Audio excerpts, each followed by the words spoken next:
Let's eat! Mag-record muna ako. Grabe yung boses ko. Wala pa rin. Ang ulam ko ay itlog. It's lunchtime, April 24, 2025. Itlog. Na meron ako dilatang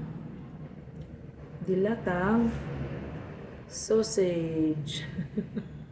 Tinamad magluto. Kain po. Grabe yung boses ka, no? Kaya hindi ako makapag-record ng about sa tax. Pero abangan, kukumpletuhin ko po muna.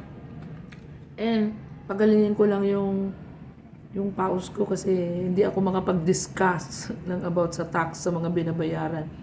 I-discuss ko lang po yung mga nagsisimula pa lang. Mga nagsisimula pa lang mag-business kung ano yung dapat ninyong gawin. Ang initial info ko po ay kailangan nyo pong pumunta ng BIR mismo. Huwag nyong ipapalakad ang pagkuha ng registration. Okay po? Ngayon, kung gusto mong ipalakad na yung the following, the next, na yung kagaya ng book, ganyan. Gusto mong ipagawa sa kanya, pwede mo na yon bayaran yung mga bookkeeper kung gusto mo. Pero kung kaya mo naman aralin at maliit lang yung business mo, hindi mo na kailangan ng bookkeeper o kung wala kang knowledge about that, then kumuha ka na ng bookkeeper mo. But it's not necessarily na kailangan mo kumuha ng bookkeeper dahil ngayon po, kompleto na ang tutorial sa BIR. First step na magpa-process ka ng registration mo doon, sasabihan ka na lahat kung ano yung gagawin mo. At alamin mo lahat yung mga babayaran mo buwan-buwan, annually, lahat yan. Kaya pagkakuha mo ng registration mo, may nakasulat doon, may annually, may quarterly, may monthly kung ikaw ay nagre-rent. Kung di ka naman nagre-rent, hindi yung isasama. Tatanungin mo lahat yung nakasulat doon sa registration mo. Now, kung late ibinagay yung registration mo bago ka umalis ng BIR, magtatanong ka kung ano yung mga dapat mong bayaran. Buwan-buwan, monthly, ganun. Dahil pag late ibinigay yan, registration mo, magpe-penalty ka dahil hindi mo nalaman yung mga babayaran mo.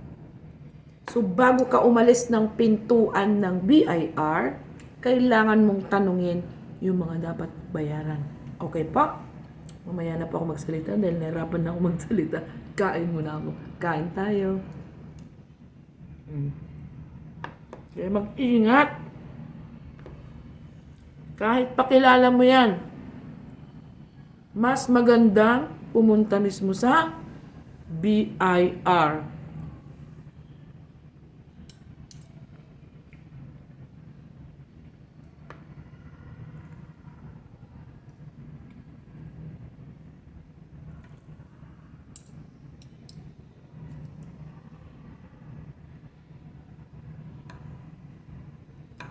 Maging mabusisi po. Pagkakuha mo yung, o kung hindi pa nila ibibigay yung registration mo, bago ka umalis ng pintuan nila, itanong mo lahat yung mga babayaran mo. Dapat mong bayaran. Monthly, quarterly, annually, at kung ano pa man yan. Maging mabusisi. Huwag kang aalis ura-urada kahit nagmamadali ka. Dahil baka ma-penalty ka na 1,000 buwan-buwan.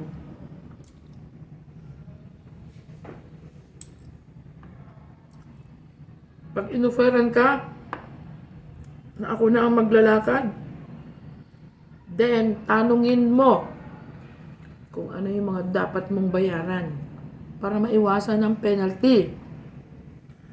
Ang penalty po ng isa, pag nakalimutan mo, 1,000. Ibago ka pa lang.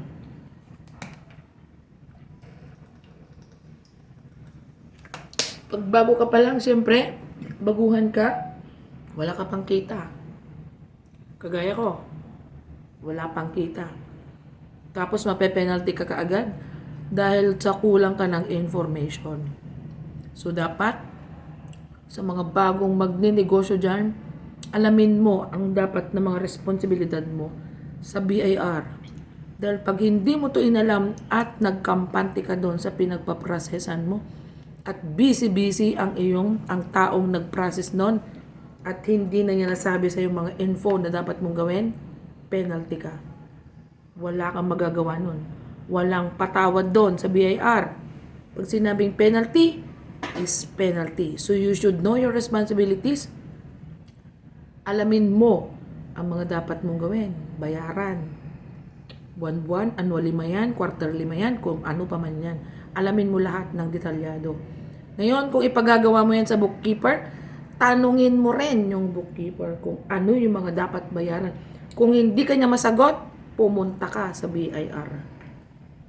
Dahil pag siningil ka niyan, isasama yung penalty mo. Kaya kailangan nyong maging mabusisi. Kailangan magbaybayad ka, tapos baguhan ka pa lang, negative pa ang kita mo. Yan nga, ang penalty kalatan. Kasi noon na mo amuan, singirin ka nalatan. Si kamat, kawan ti knowledge mo, wan kalatangawan. Madi Ano na? Mas baganda ka. Hanggang mapanan di BIR. Kaya, damag kalatakan niya kon. Kasi no. Kung repek damag ka nga damag, no din masumbatan da di damdamagang. Tapos, ang kanapan di BIR, may penalty ka na pala, magugulat ka na lang yung babayaran mo. Kaya, mas maganda pong kayo na pumunta sa BIR. Itanong nyo lahat doon ang mga responsibilidad ninyo. Kaya wala kang knowledge o meron. Tuturuan ka doon. Tuturuan ka. Mababait sila doon, mababait sila. Masipag silang magturo sa mga hindi nyo alam. Kasi ako, mabusisi ako eh. Magtataka ka kung bakit ang tagal ibigay ang registration mo, magtaka ka na. Dahil ang registration, pag hindi binigay sa'yo agad, at may mga babayaran ka doon monthly, penalty ka na.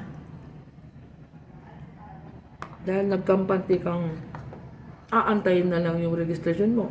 May mga instruction doon na dapat mong bayaran monthly, quarterly. Tapos hindi na ba, 4 months na. O di 4 months na yung babayaran mo, 4,000 na yan. Tapos negative ka pa. Wala kang income.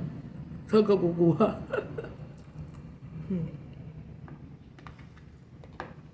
Tapos sa mga maliliit na business, meron na po silang 8% tax in which wala ka nang babayaran pag hindi ka umabot ng gross na 250,000. Well, hindi mo naman makukuha yun eh kung maliit lang yung business mo, di ba?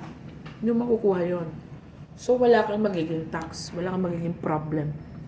Pero of course, kung tumaas yung sales mo, o di, pwede mong isama yung mga kuryente mo doon, yung renta mo, yung mga gastusin mo, ibabawas yun doon. At least, may babawas din with the 8%. Ganon. So, maging mabusisi. Kung may bookkeeper ka man, tanungin mo yung bookkeeper mo. Magkano yung binabayaran niya? Ano yung mga binabayaran niya? Tatanungin mo lahat yun. Dahil ngayon, online na po lahat. Kung hindi ka marunong sa internet or computer at gagamit ka ng bookkeeper, mga sweldo ka ti bookkeeper mo, amwam mo't ate bayadan na. Amwam, baka damdaman, nalipatan na nga bayadan, ag penalty ti 1,000, dawatan na ka 1,000. Sa bali pa di sweldom kanya na.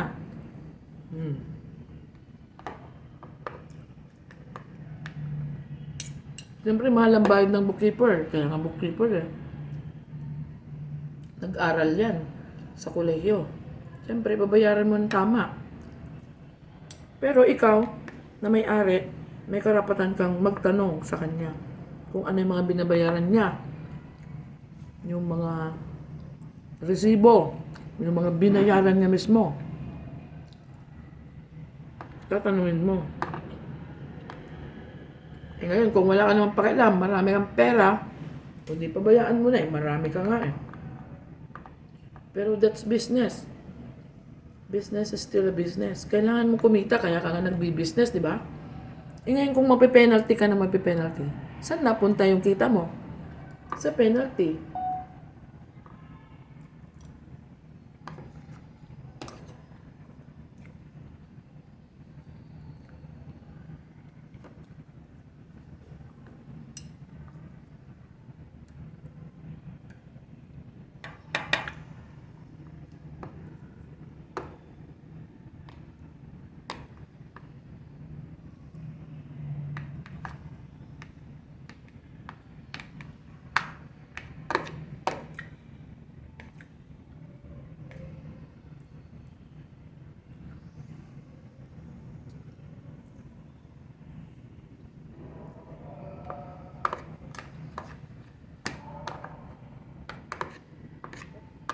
Pinapaalala ko lang, lahat ngayon online na.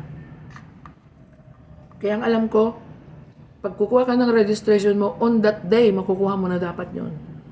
Dahil pag hindi mo nakuha yung registration mo, on that day, at hindi mo alam yung mga information, at hindi ka nagtanong, tapos may babayaran ka ng monthly, quarterly, penalty ka. Kung quarterly, di 4 months yun. Magkano babayaran mo? 4,000, tumataginding. Tapos wala ka pang kita. Kumusta ka na? Ang good ka ti ulo mo na. Tawang pa'y kita. Tapos agren-renta ka pa'y. Naku, double zero. Double negative.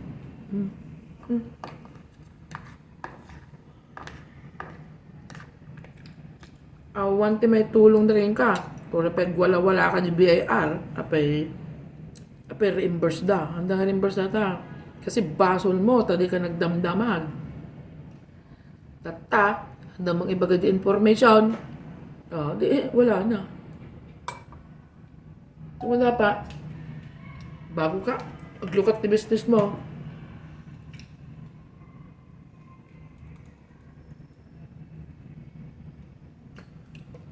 Bago kag open the business mo, mapangkapay di BIR. Apangkapay aginfo jay, tumawat information. Sa ano nag-business at kastoy-kastoy. Kasi jay, ganito. Ano po yung mga binabayaran dito? For example, ganito yung business ko. Ganyan. Ano po yung mga dapat gawin? Ganyan. Dapat ganon. Hindi pwedeng pag-open mo, tapos may kilala ka. Pinaprocess mo. Ngayon, ang tagal dumating ng registration mo. Kasi kakilala mo you are parang confident. Because kaibigan mo yun or kakilala mo, talagang alam na alam. But no, it's not right. It's not right to trust at once. Be sure na may alam ka rin. May alam ka rin sa BIR. Kaya mas maganda bago mag-open ng business mo, di ba? Walang excuse sa law. Walang excuse sa law. Kaya kung na-penalty ka at hindi ka nagtanong, penalty ka, wala kang laban.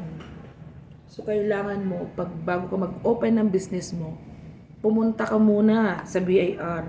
Magtanong ka kung ano yung mga dapat gawin. Mga ganito, mga ganyan. Paano po kung ganyan? Iba, itatayo ko kung ganito yung business ko, maliit lang. May mga ganito ba? May mga tax bang ganito? Anong tax yung pwede kong i-apply? Kasi may mga kaibigan ako nagsasabi na pwede palang 0%. Mga ganyan babayaran mo pag ganito lang yung kita mo. Merong ganong offer sa BIR.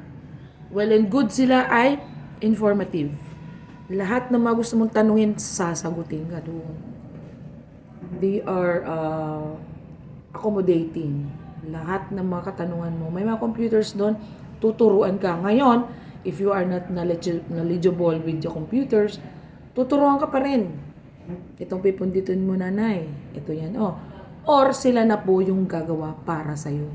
So kung wala kang knowledge sa computer, pumunta ka ng BIR, sila ang gagawa para sa'yo. Sila ang mag-i-encode para sa'yo. Kaya kung wala kang alam sa business, wala kang alam sa BIR, pumunta ka mismo sa BIR at ipapaalam nila sa iyo ang mga dapat mong gawin. At ano yung unang ipoprocess mo. Okay po? So kung magwawala ka doon at na nag-penalty ka, wala kang magagawa. Babayaran mo talaga yung penalty mo because there's no excuse by the law. Ano yung there's no excuse by the law? Ang ibig sabihin nun, walang excuse. Pag nag-penalty ka ng 100,000, babayaran mo yun. Pag di mo yun binayaran, sasarado mo yung business mo, babayaran mo pa rin yun. Ganun yun. So, ganun na ngayon. Kaya kailangan alamin mo yung mga informasyon. Huwag ka lang magkampante sa maglalakad sa'yo. Mamaya, hindi mo alam, may penalty ka na. Kumusta ka? Pagod na pagod ka ng nagtatrabaho. Kumusta na? Wala. Matutulungan ka ba? Hindi ka matutulungan. Yung ano doon, yung trust mo, mawawala.